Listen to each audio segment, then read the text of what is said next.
Hello everyone, and peace of Christ to all of you. I hope today we'll have a good time and we will learn something new. Today we have a challenge for those who call themselves Ustadz in Indonesia. In fact, they are nothing but a bunch of potatoes, and they are fooling those poor Muslims in Indonesia, claiming that they have knowledge. I never met any Muslim actually have knowledge of anything.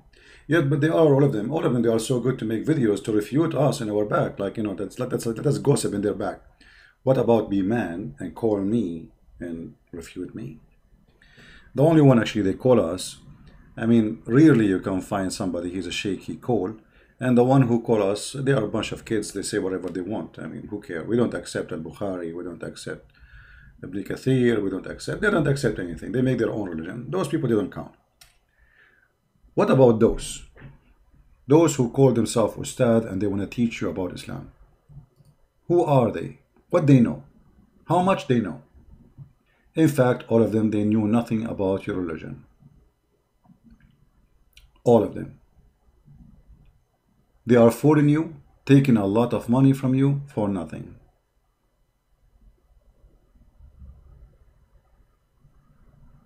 Today's challenge to the Muslims, especially those who claim to be cleric in Indonesia, is very simple. The Muslims agree that God, he gave Moses command. Where we can find the command of Moses in your book? You know, your book is scattered, and when you talk about Moses, you find yourself all over the place. All over the place. Where we can find the commands which is given to Moses in the Quran? A Muslim, he will say to you, oh, the Quran says many things. As an example, you shall not murder. No, it doesn't say that. The Quran command you to murder. If we go over the commands here in front of us, you say, you shall not, you have no, let's go one by one. You shall have no other gods before me. Muhammad, he brought a God. His name is Allah. Moses never heard of him. And not only that, he claimed that this God has no spirit. Which means when a Muslim, they say Allah is the same God of Moses. Well, if he is the same God of Moses, then from the first book in the book of Genesis, it says God, he created the earth and the heaven, and his spirit was in the top of the water. His spirit. So God have a spirit. The God of Islam has no spirit.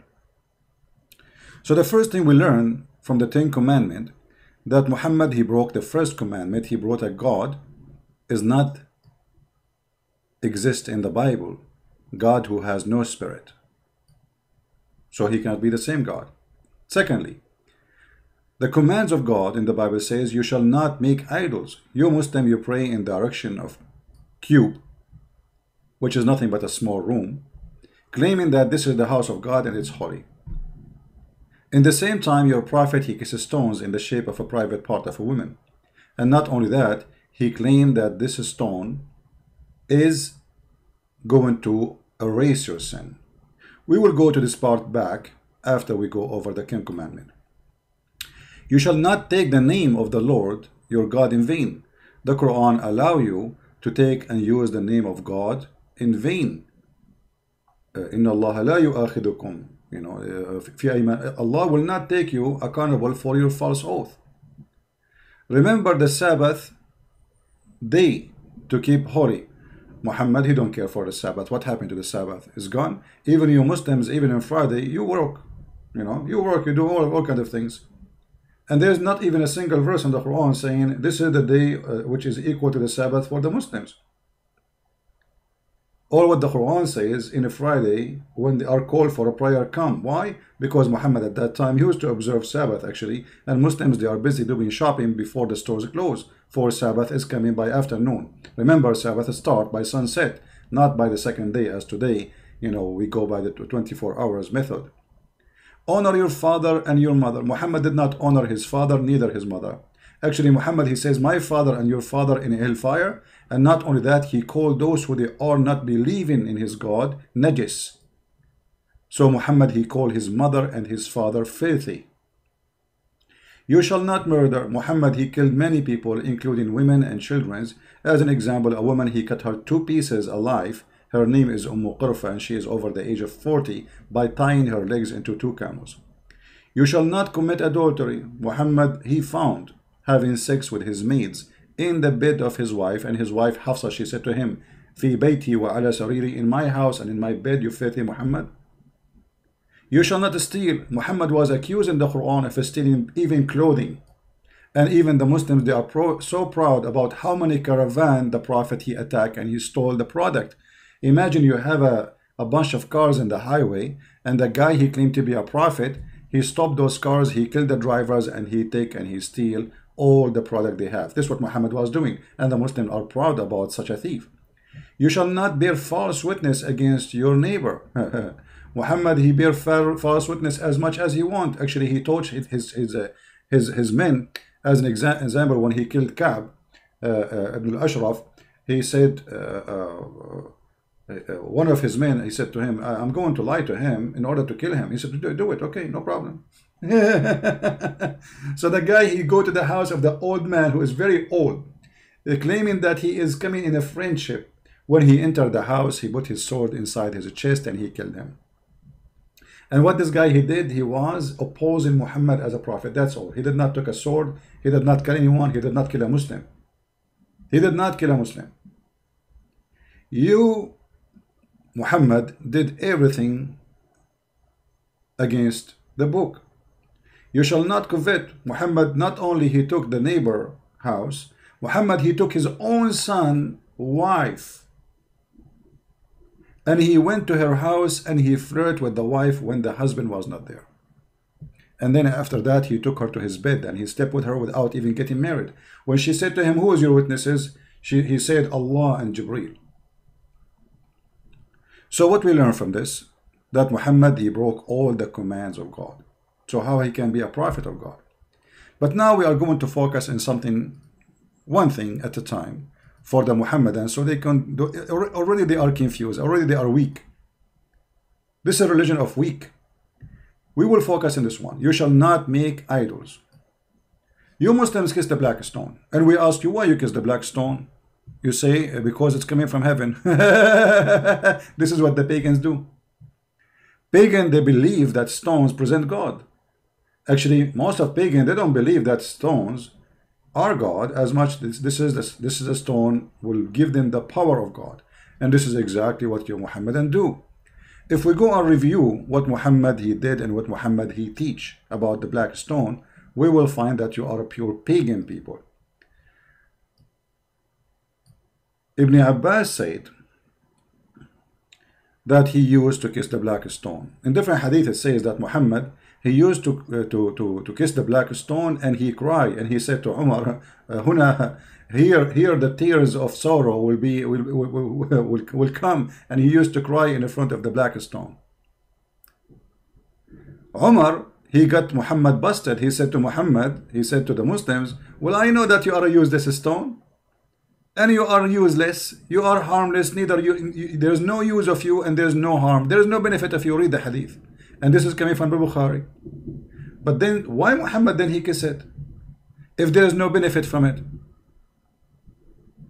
It doesn't make sense.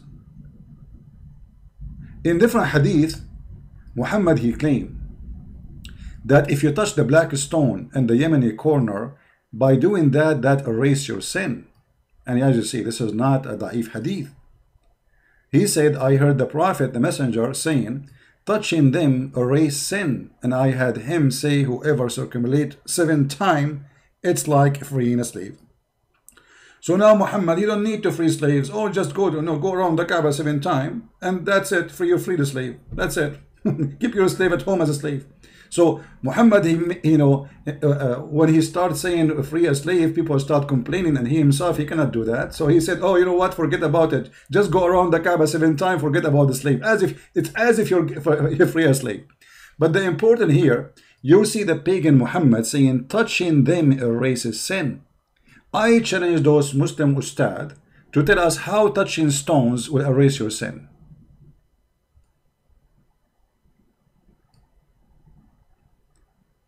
And not only that, Muhammad he claimed that the black stone is a living stone. What does that mean? The black stone is going to come on this earth and is going to have eyes. And is going to have a tongue. And this is exactly what pagan believe, that those are stones. They speak, they have will, they have a brain, they are powerful. So look what Muhammad, he said, just said, and he did. He said that touching the stone will erase your sin, and this stone is going to be in the judgment day, is going to be a partner with Allah in the judgment day rule. What the stone will do? Allah is stupid. Allah don't know what you did. The black stone is going to witness for what you did in your daily life. That means the black stone have a memory which Allah has not. The Messenger of Allah said, the black stone, by Allah, he swear, Allah will raise it in the day of resurrection with two eyes by which it sees and tongue that it speak, with testifying to whoever touch it in truth. The black stone, my friend, is going to testify for you. A black stone.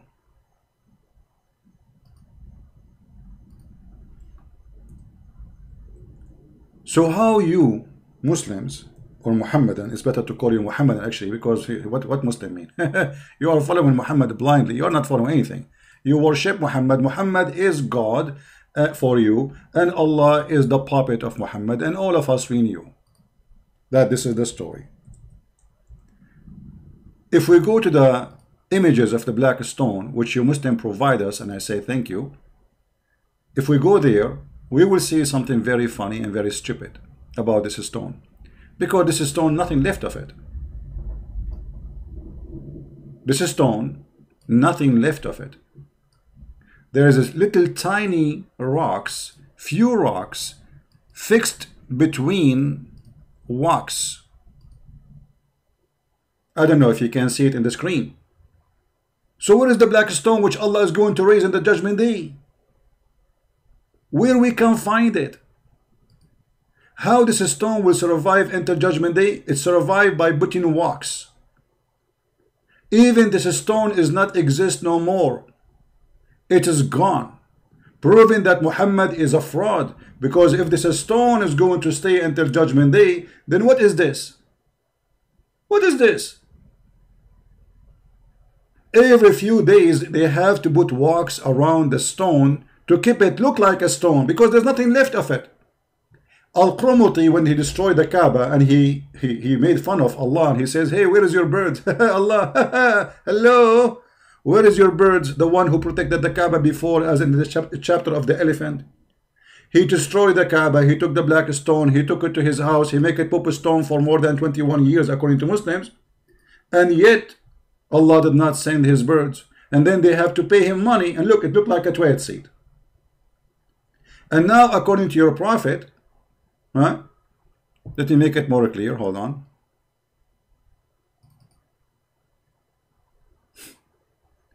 According to your prophet, this black stone is going to come in the judgment day. Let us see. I'm trying to get a better image so we can see. I don't know if you guys saw with me what we are talking about. This picture is clear, but anyway, let me use it with this one.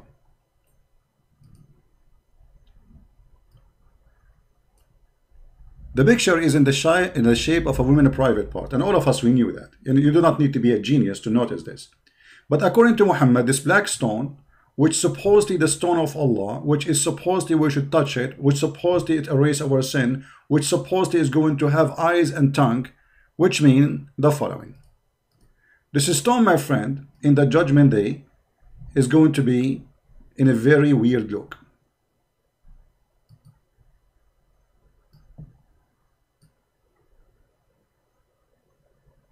According to your God Muhammad and his prophet Allah, the black stone is going to have two sexy eyes,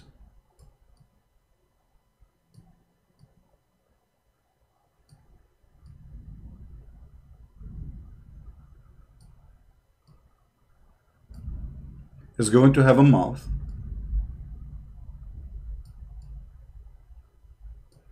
and don't forget that this mouth is going to have a tongue.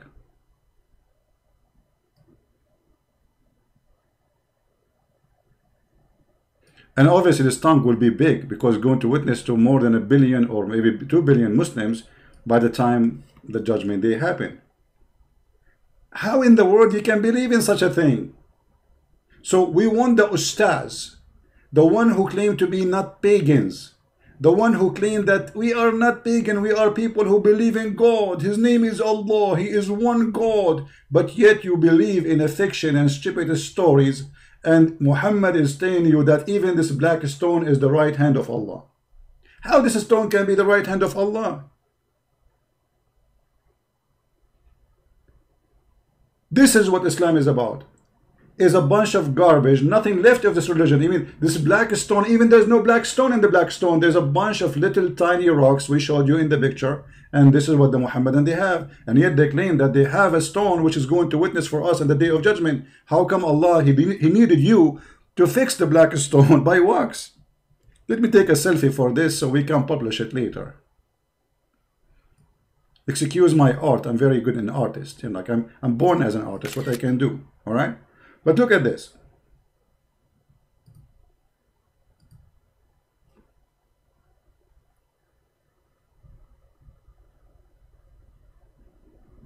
I mean, a human being sometimes is crazy. How people believe in such a garbage? It happened.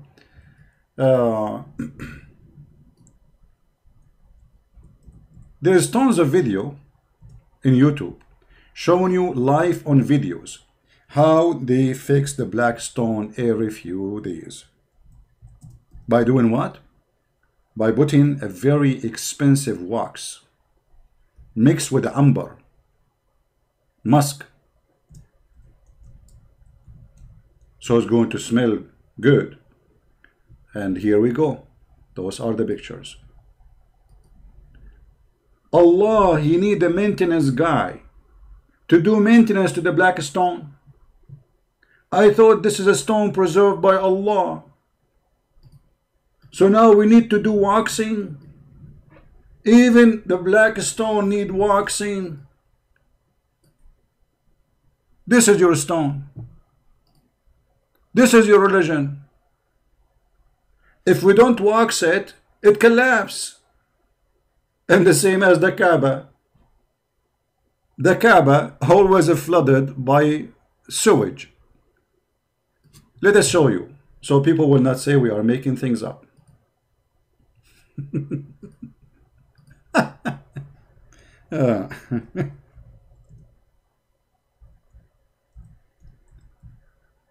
Ask yourself, if this Kaaba was chosen as a location by God, how come God, he chose the worst location in the world for the Kaaba, where always rain come and all the sewage of Mecca cover the Kaaba? And look, it looked like a pizza, what it's called, pizza tower in Italy. They fix it. This is an old picture, you know. Then they start adding cement, thanks to the American, you know, come with concrete and all those stuff. Otherwise, this Kaaba was a piece of garbage. But look at this. Allah, he chose the location. The location is the worst place in Mecca. And you know, imagine you are the most rich person in the world, not God, and you ask an engineering company to find the best location for your house. And then after a few weeks, your house is flooded by water and sewage. This is the house of God. Let us assume that Allah, he made a mistake and he put the sewage house there, I mean the Kaaba. Can't Allah, he make a miracle and he lift up the ground up so the sewage will not cover it? I mean, come on, just lift it 3 meters up. Can't Allah do that? No, he cannot. He's a potato. This is the house of God. If you like to learn how to swim, I can take you there. Look at the dirty, filthy water. Look at the color of the water. This is what Islam is about. So we are going to wait for the Ustadz if they dare ever to answer what we are saying. If you are already worshipping one God, his name is Allah, why you are attached to stones? The stone going to have a tongue. Stone is going to speak. The stone is going to fart. Stone have eyes and tongue and lips. And the stone will erase your sin, as we showed you. What kind of religion this religion is? Since when stones erase sin? And since when God, he have a house is covered by mud and sewage? And since when we cry in front of stones and they erase our sin if we touch them? And since when we need to pray in the direction of a Kabah, but yet we believe that Allah is in the sky? And since when we can even pray in the, you know, by the way, Indonesian, they were praying all those years to Africa. If you go in the news, you will find, where is Allah? Where was Allah when the Indonesian were praying to the direction of Africa? Let me find you the news. For more than 1,000 years,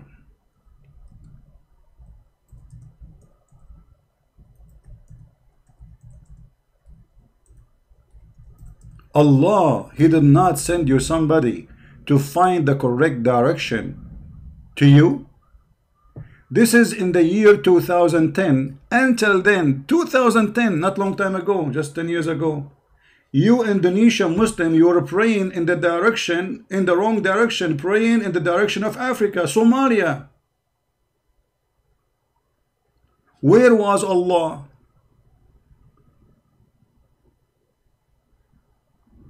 Do you see it?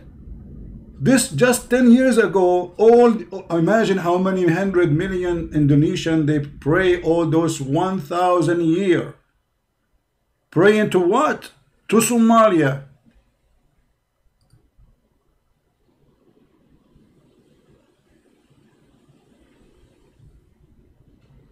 So when they say to us they have God, they have nothing. They are a bunch of pagan and they follow a pagan prophet. Copy the video, share it with your friends. I hope you guys, people in Indonesia, you will see the truth and the truth will set you free. And this is a Christian Prince was with you, with my love to all. I will try to come tomorrow again live on air in the morning if I can, if not the day after. Thank you.